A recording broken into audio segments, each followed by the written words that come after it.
Olá, bom dia, tudo bem? A paz do Senhor Jesus Cristo para todos os amados que estão assistindo e irão assistir este vídeo. Bem-vindo ao canal Nova Graça, onde Deus sempre tem uma palavra abençoada para nossa edificação na fé cristã. Amados, eu novamente estou aqui para dar prosseguimento à série Os Profetas, a série mais longa que já fiz aqui neste canal. Estou finalizando agora com o profeta Zacarias, certo? E você que nos acompanhou até aqui, parabéns por isso, porque você mostra o seu interesse em se desenvolver na palavra de Deus e aprender um pouco mais com a Bíblia Sagrada, certo? Você que é inscrito, compartilhe este vídeo, certo? Com pessoas que querem também aprender a palavra de Deus.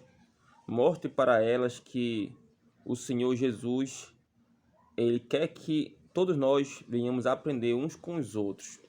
Também acione o sininho de notificação, dê o seu like e se você achar conveniente, certo? Escreva algo indicando novos vídeos, novas séries, enfim, certo? Para somar. E você que não é inscrito, se gostar do vídeo da plataforma, inscreva-se, certo? Então, vamos direto ao ponto. Vamos falar sobre o profeta Zacarias, que é um profeta muito interessante do período pós-exílio, certo? Bom, eu vou ler aqui a apresentação do profeta, certo? Capítulo 1, versículo 1.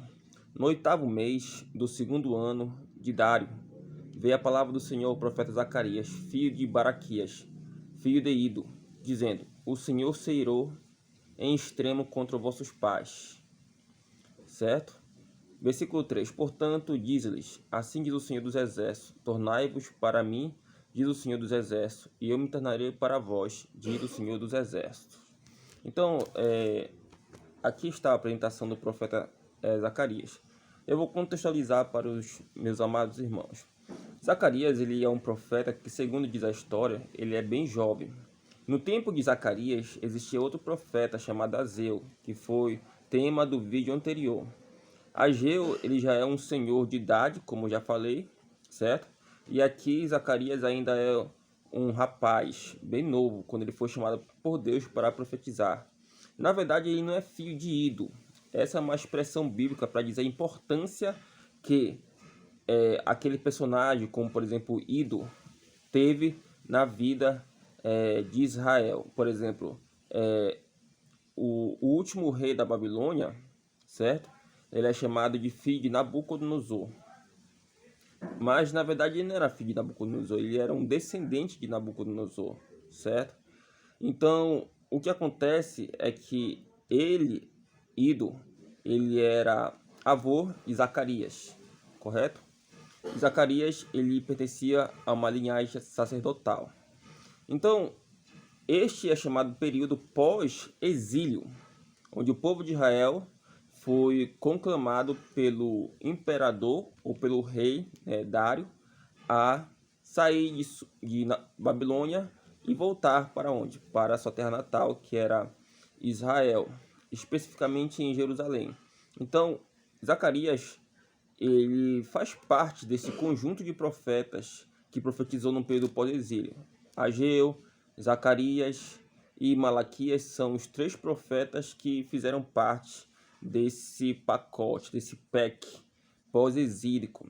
E a mensagem de Zacarias era bem parecida com a mensagem do profeta Ageu, que era fazer com que o povo voltasse ao arrependimento. Sendo que 70 anos de cativeiro, acredito eu que foi tempo suficiente para que os líderes de Israel pudessem se conscientizar do erro que eles haviam cometido a profanar o nome do Senhor, idolatrando deuses como Baal, como Astarote, certo?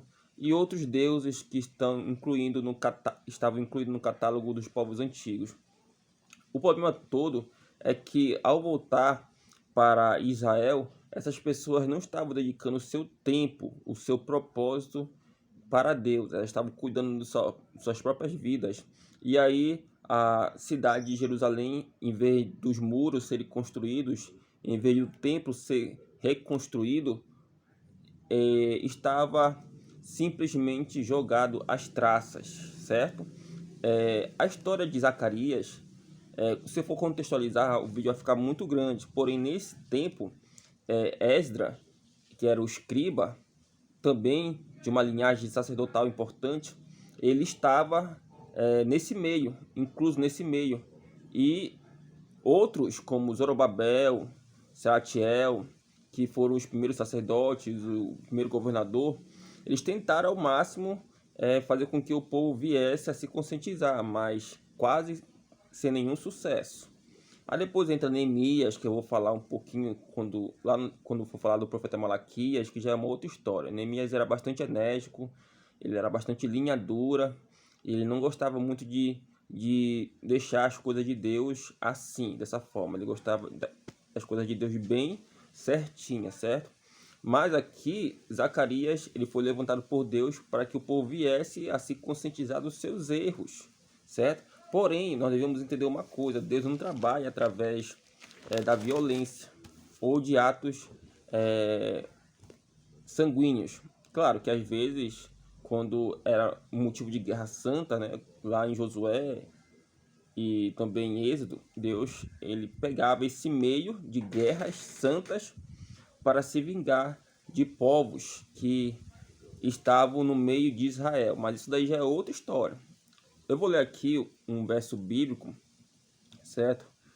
Que a Bíblia fala sobre a questão, certo? A questão de Zacarias. Zacarias, ele falou da seguinte forma, né? Capítulo 4, versículo 6. Prosseguiu ele e me disse: esta é a palavra do Senhor a Zorobabel, não por força nem por poder, ou por violência, mas pelo meu espírito, diz o Senhor dos Exércitos. Então você vê que Zacarias ele estava profetizando no tempo em que Zorobabel e Sealtiel, eles eram o quê? Eles eram, um era governador, que no caso era Zorobabel, e o outro era o próprio sumo sacerdote, certo? Sealtiel. Então, aqui, esses dois, o governador e também o que era justamente o sumo sacerdote, eles estavam tentando fazer com que as coisas andassem em Israel, mas estava difícil, o povo estava desobediente. Mas essas pessoas achavam que a força e a violência iria resolver, como resolveu antes, no período um pouco mais anterior a este. Mas na verdade não é assim que Deus queria trabalhar. É curioso, só a título de curiosidade, Martin Luther King ele usou esse verso bíblico de Zacarias para justamente boicotar os ônibus nos Estados Unidos por conta dos direitos civis dos negros, certo? E também para boicotar o governo dos Estados Unidos em relação a muitas outras coisas que as pessoas negras poderiam comprar e poderiam estar ajudando o governo dos Estados Unidos, mas elas resolveram não fazer isso para que seus direitos viessem a ser respeitados, certo? Interessante é que deu certo e hoje em dia também dá certo. Nós não podemos forçar ninguém a aceitar Jesus Cristo. Não podemos forçar ninguém a ouvir a palavra de Deus. Por quê? Porque o agir, o transformar é do Espírito Santo. Então, naquele momento, o que Zorobabel e Sealtiel deveriam fazer? Simplesmente, eles deveriam pregar, certo? O que está escrito nas Sagradas Escrituras e deixar que Deus agisse no coração dos homens, porque a violência e a força não iriam levar a lugar algum, mas o que iria levar era o Espírito Santo agindo no coração daqueles homens. E Deus levantou quem? Levantou Zacarias, certo? Para que o povo pudesse ouvir a palavra do Senhor, porque faltava ali o que? Direção do Espírito Santo. Então é isso que nós precisamos. Nós precisamos da direção do Espírito Santo para que as coisas dêem certo. Se nós usarmos a violência, se nós usarmos aqui, digamos, a brutalidade, a força, então não vai dar certo. Nem tudo se resolve com violência, nem tudo se resolve com força, mas é através dos joelhos no chão que que as coisas vão progredindo e andando. Lembre-se, eu falo, mas quem convence é Deus. Eu prego, mas quem transforma é Jesus Cristo. Então não existe esse negócio de eu fazer tudo. É Deus que faz todas as coisas, certo? Então, amados, espero que você tenha se agradado deste vídeo. É uma breve explicação, certo? Sobre o resumo do contexto pós-exílico do profeta Zacarias. Amém? Fique com o Senhor Jesus Cristo e que Deus te abençoe.